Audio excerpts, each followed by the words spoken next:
Le Québec est une province gigantesque qu'il ne faut pas hésiter à sillonner pour découvrir les merveilles que l'ancienne Nouvelle-France a de mieux à offrir. L'aventure des grands espaces se vit en quittant les routes principales bien asphaltées.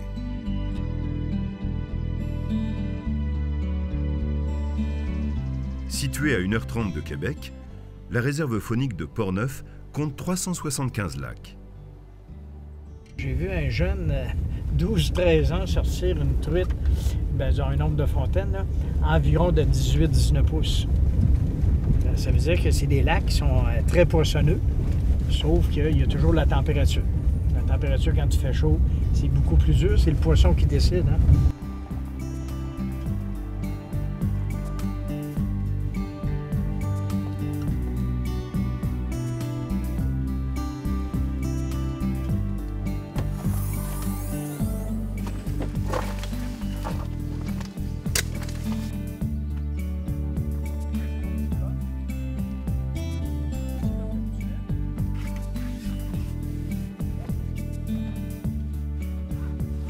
La diversité des espèces de poissons constitue un argument de poids pour une réserve quand il s'agit d'attirer une clientèle de connaisseurs. Les lacs des réserves sont si nombreux que certains ne voient pas un pêcheur de la saison. L'occasion est belle pour Dave de faire découvrir à ses hôtes un lac pas tout à fait comme les autres.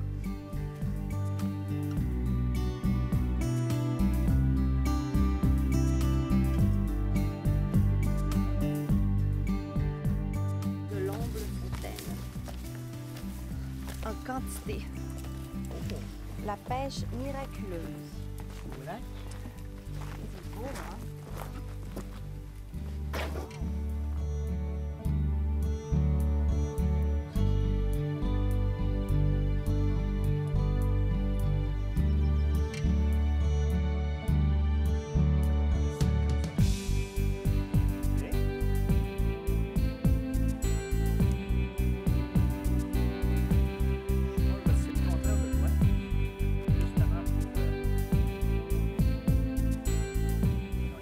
C'est un petit lac d'environ 1/2 kilomètre. L'eau est assez claire. Puis il y a principalement de longues fontaines, de la truite mouchetée. Il y a environ 25 pieds. L'eau, pour l'instant, se tient environ 13 pieds, 14 pieds. On va essayer de trouver le poisson, il est dans quel secteur. Puis... Ça, c'est la profondeur qu'il y a en dessous de l'embarcation. Puis ça, c'est la température en surface de l'eau. Si l'on mettait sur la barque le poids de poissons ferrés au fil des années par Dave et Jean-Marie, nul doute qu'elle sombrerait en quelques instants. Mais tous les experts s'accordent sur un point. Le poisson ne mord pas sur commande. Pourtant, il est bien là, tapi au fond du lac ou caché dans les herbages. Peut-être que la conjonction d'éléments comme la température de l'air et de l'eau trop élevée, la lumière trop forte qui rend l'eau plus claire, ou bien encore un mauvais choix de l'heure, sont-ils responsables de l'apathie des truites mouchetées?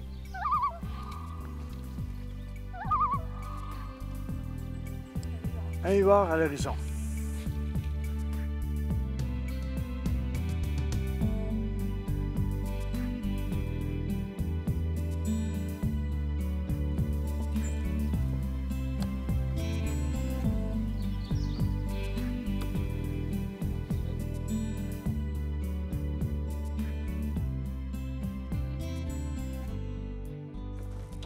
Je vais réessayer d'autres choses. J'étais à la mouche, là, disons que je vais tomber à la cuillère, qu'on appelle, le leurre. Je vais prendre une forme sur le lake clear, qu'on appelle. Très intéressante. C'est une forme qui est un petit peu plus lente à l'eau. Pourquoi? La raison, c'est simple. Le poisson, très profond, il fait chaud, très nourri. Ce qui veut dire qu'il va y falloir un leurre qui va très, très, très doucement pour pouvoir l'agacer. La fameuse magic. À la pêche, il faut tout essayer, Suzy. C'est pour ça qu'il y a énormément de matériel. Les gens se disent « Ouais, mais c'est tout bon? » Oui. Avec le temps, l'eau, la chaleur, la profondeur, la couleur. Puis mon travail, mon loisir aussi, c'est d'essayer ces choses-là. De dire « Ah, Dave m'avait dit que style Magic, style Lake Clear, c'est bon. Je vais l'essayer, mais éventuellement, on va essayer d'autres choses aussi. Parce que le poisson, c'est lui qui décide à la fin du compte. Hein. Ça, j'appelle ça mon petit coffre de survie. On va faire un petit lancer. Tu es de ce côté-là. Ça, c'est du tétard. Le tétard, c'est un tétard, ça.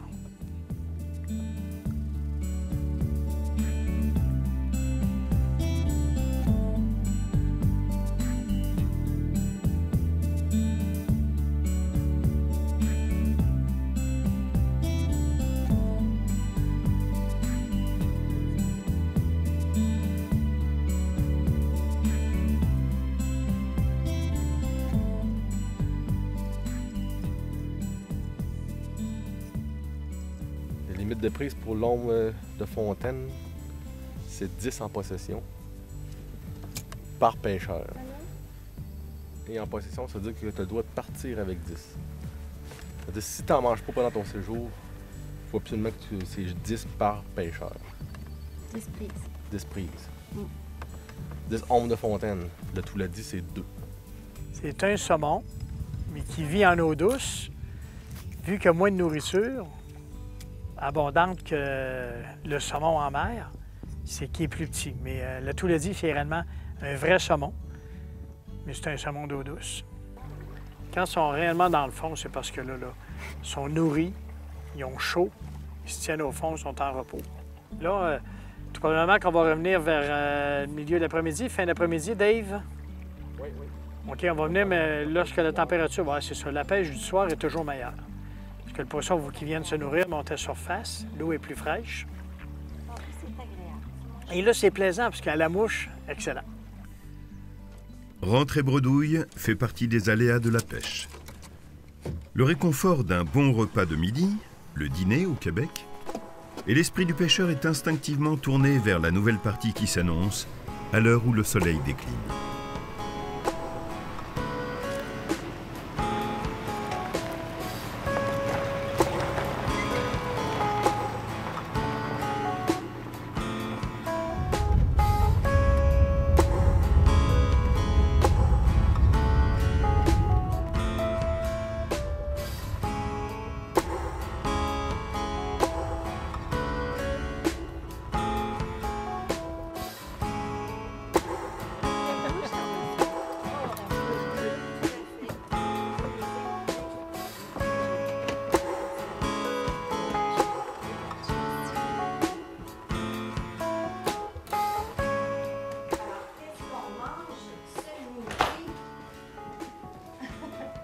Pommes de terre et du bacon. Et du bacon. Oh, pas de poisson. Dave le sait mieux que quiconque. À Port-Neuf, la ressource en omble de fontaine est exceptionnelle. Sur le lac qu'il a choisi, le poisson se montre moins timide. Et c'est à Suzy que revient le privilège de lever une première belle truite mouchetée. Bien, le salmon-day a besoin beaucoup de fond de rocher. Il faut être capable de déposer les œufs, ainsi de suite, là, pour la protection. Je vais faire la technique du poisson nageur en profondeur, mais vu qu'un poisson nageur trop léger, la spatule en avant lui sert de descente, sauf qu'à la profondeur qu'on va aller, 15, 20 ou 25 pieds, ça ne descendra pas assez, trop léger. Ce que je vais faire à la place, c'est que je vais installer un genre de plonquille, une pesanteur environ à 1 mètre en avant de mon poisson nageur. Là, je suis en train de faire son fameux bas de ligne.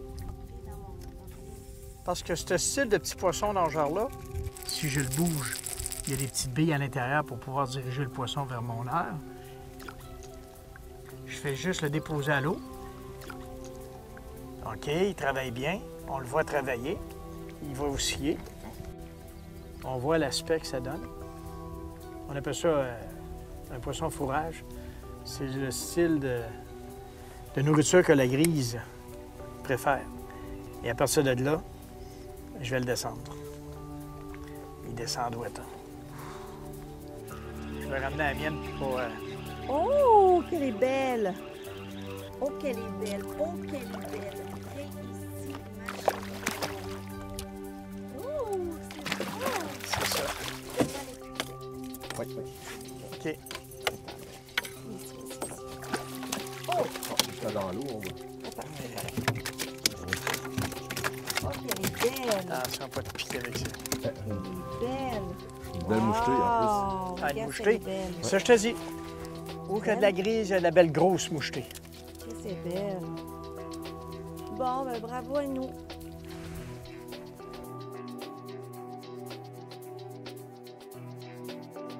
Dans un lac à grise, habituellement, quand il y a de la mouchetée, on va avoir tendance à prendre de la grosse mouchetée parce que la grise, elle, carnivore, va se nourrir de mouchetée ou de tout ce qu'il va y avoir dans le lac-ci. Là.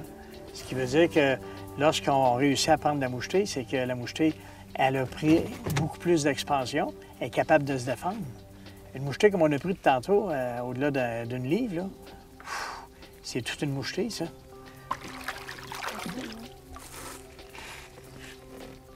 C'est pas une indigène, hein? Oui. Oui. Oui? Oui. On voit pour que ça soit une indigène. Ben ici, ils ont jamais ensemencé. OK, Tous les lacs à gris, ça n'a pas été ensemencé. OK. Merci. On les gardait déjà. Elle est belle. Moi, j'adore ces couleurs. Bon, mais bravo, on va la partager pour le déjeuner. Alors, c'est ça, mais quand je l'ai vu, alors, Ah, c'est bon. et voilà. Bravo. Bon. Peu importe la marque que vous allez prendre, moi j'appelle ça une sauce, OK? C'est une substance qui, par test qu'ils ont fait sur des poissons, va attirer ce genre de poisson-là. Comme un exemple, tantôt on parlait de brochet ou de mesquite. Ça va être une odeur qui va être plus odeur de l'ail. Comme de l'ail, ça va exciter le mesquite qui va foncer dessus. Les compagnies prennent ça, mettent ça sur des fausses leurres. Et là, on voit le poisson, même tantôt qui faisait juste y aller par curiosité, il redescendait, là, va attaquer le leurre automatique. C'est comme ça qu'ils font les expériences. Non, je pense qu'avec preuve à l'appui, je l'ai essayé souvent à la pêche au doré. C'était formidable, on a fait des tests. Là, je l'essaye à la pêche à la truite. On va voir ce que ça va nous donner. J'ai tellement de matériel, là. Je ne sais pas à quelle place que je l'ai serré. Il faut aller premièrement par les trois sens. C'est à peu près comme nous autres les humains. C'est que le premier sens, c'est toujours le sens du son. Parce que à l'endroit où je vais laisser tomber mon leurre, tout probablement qu'il n'y a pas de poisson là. Mais si j'attire le poisson, il faut une raison. C'est parce que le leurre, lui, va faire une vibration. Comme on parlait tout à l'heure, on va prendre un leurre dans cette forme-là. Lorsqu'il va s'en venir, l'eau va flatter en dessous et ça va osciller. La vibration que ça va faire tout le tour va attirer le poisson prédateur. Ça, c'est le premier sens. Le deuxième sens, il va se diriger vers la vibration, mais il ne l'a pas vue. Et c'est là qu'il rentre en ligne de compte l'odeur. Il va rentrer dans une ligne d'odeur. Et je vous donne un exemple. Si je suis dans l'air ici, je prends cette sauce-là, je la sors, ça va sentir juste alentour. S'il y a du vent, ça va se propager un peu. Si je le prends, je le mets dans l'eau, ça va faire une grande lignée au complet. Parce que lorsque le poisson va rentrer dans la lignée d'odeur, là, il est sûr que le son, ça l'attire. Il y a soit un poisson en difficulté. Deuxième sens, ça a l'air à goûter bon parce que ça sent bon. Et le troisième sens, qui est la vue, la forme ressemble à un petit poisson et c'est là qu'il va l'attaquer. Moi, principalement, puis la plupart des compagnies travaillent dans ces dossiers de cette manière-là. C'est les trois sens qui sont primordiaux. Avec ça, on met plus de chances de notre bord. On va mettre à exécution ce qu'on a avancé.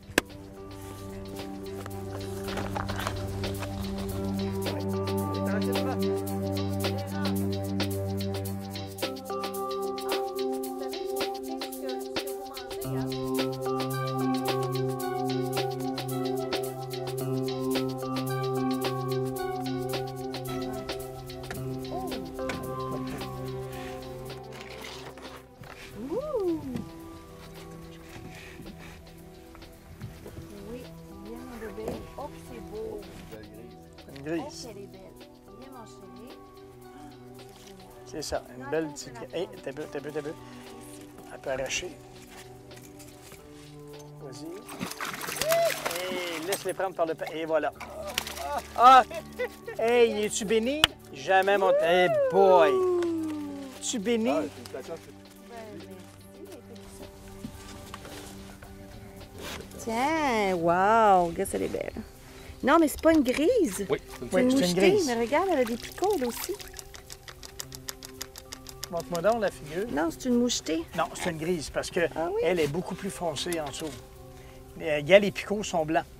Ah, c'est pour ça. Et voilà. Elle est belle, hein? Elle est beaucoup plus Elle est comme couleur belle, tanne. oui. On est tellement contents.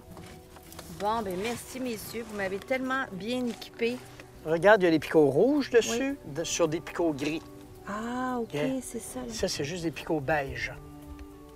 On se comprend la différence? Tu n'as pas de picots rouges dans des cercles gris. Ah, OK. C'est pour ça que c'est une grise. OK. Attention. OK? Vois-tu? Elle n'est pas pareille, on les voit. On voit très bien les picots rouges et gris. Ah oui, mais le rouge. Et il y en a est pas. plus, mais c'est quand même ça. Il y en a hein? quelques-uns. Merci. Ah. C'est léger comme différence. Ça se peut qu'il y ait de l'hybride aussi.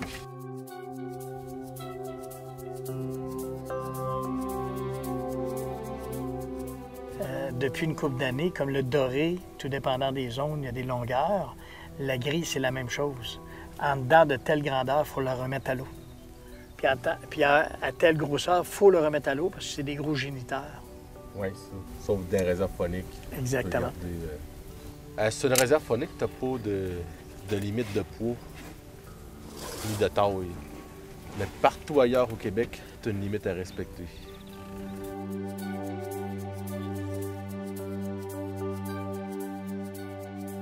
Je vais essayer celle-ci, vu qu'il faut aller un petit peu plus en profondeur.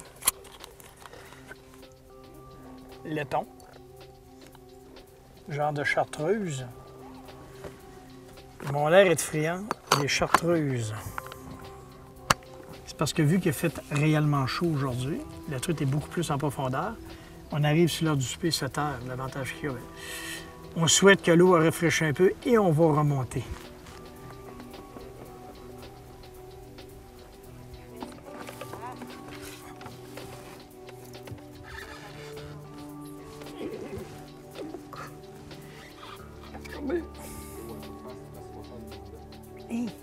Plus chaude que ce matin quand on est venu. T'es là-bas. Oh, hey, je viens d'avoir un petit coup. Une petite shot. Oh, ça le sautait là. Shot ici.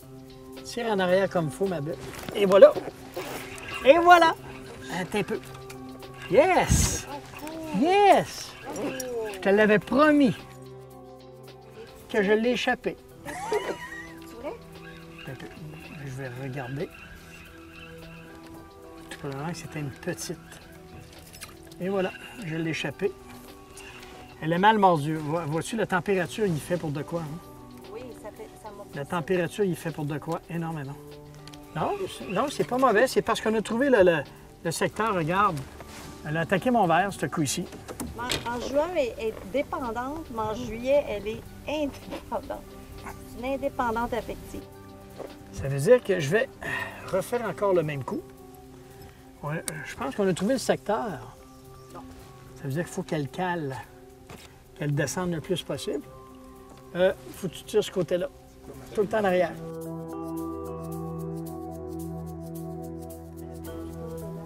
Et même, tu vois, sur le lac, il n'y a pas de bouillon. Elle ne marsouine pas, elle ne saute pas. On sait qu'un marsouin est toujours à surface. Bien, le poisson, c'est ce qu'il fait. Surtout la grise, le matin, elle a tendance à marsouiner. On voit des ailerons sur le dessus du lac. Le printemps, énormément. Et ça, c'est ce qu'on appelle marsouiner.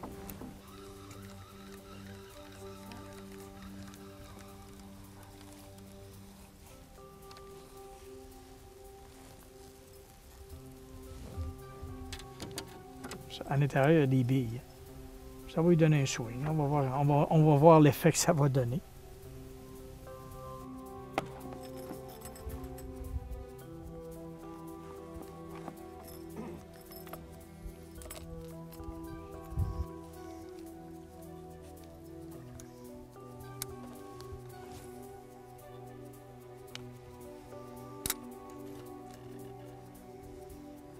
Ici, il y a un mur. On est à peu près à 6 mètres du bord et on s'aperçoit qu'il y a à peu près 10 mètres d'eau. Puis habituellement, pour ces profondeurs-là, il faut aller beaucoup plus loin du bord. Nous autres, on appelle ça une fosse. C'est que le poisson va avoir tendance à se tenir là. Plus froid. La température est idéale pour lui. Parce qu'on sait que la truite se tient toujours dans un courant d'eau froide. Il prend de la foidure. C'est un poisson d'eau froide. Une cabane d'été de castor. Habituellement, c'est bon en face des cabanes à castor.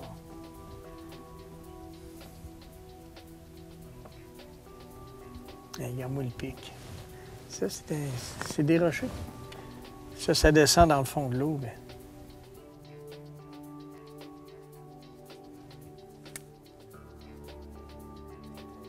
Ah oui, il se cache là en dessous. Mais... Ah! Elle est toute petite.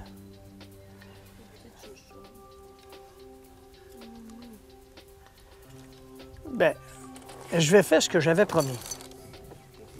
J'avais fait ce que j'avais promis. OK?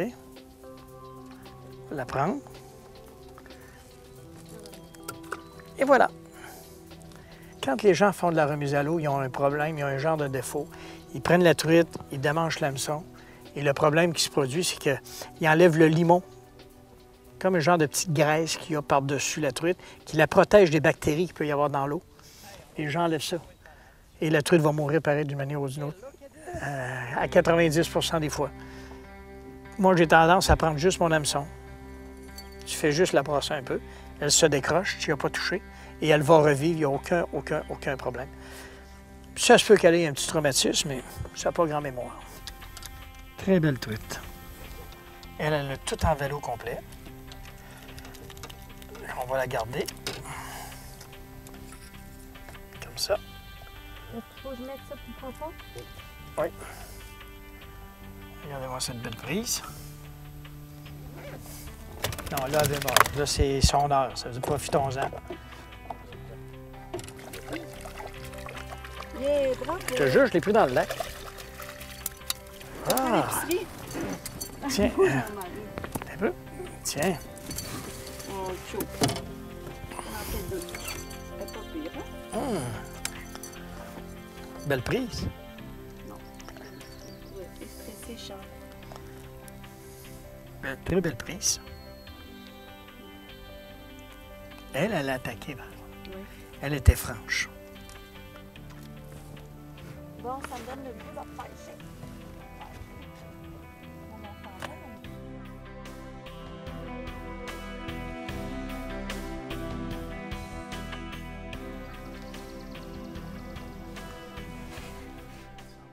De retour au chalet après ce bel après-midi fertile en poissons, les hommes vont lever les filets qui seront préparés à la québécoise, dans une grande poêle, frits avec des pommes de terre et du bacon.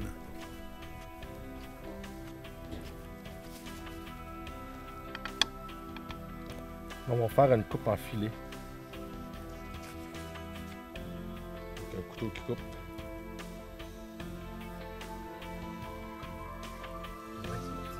Tu laisses la peau dessus pour ton charbon? Non, on va l'enlever. En réserve faunique, les conditions d'hébergement sont similaires à celles d'une location saisonnière. Il faut prévoir son épicerie, faire vaisselle et ménage, et ne pas craindre les soirées solitaires.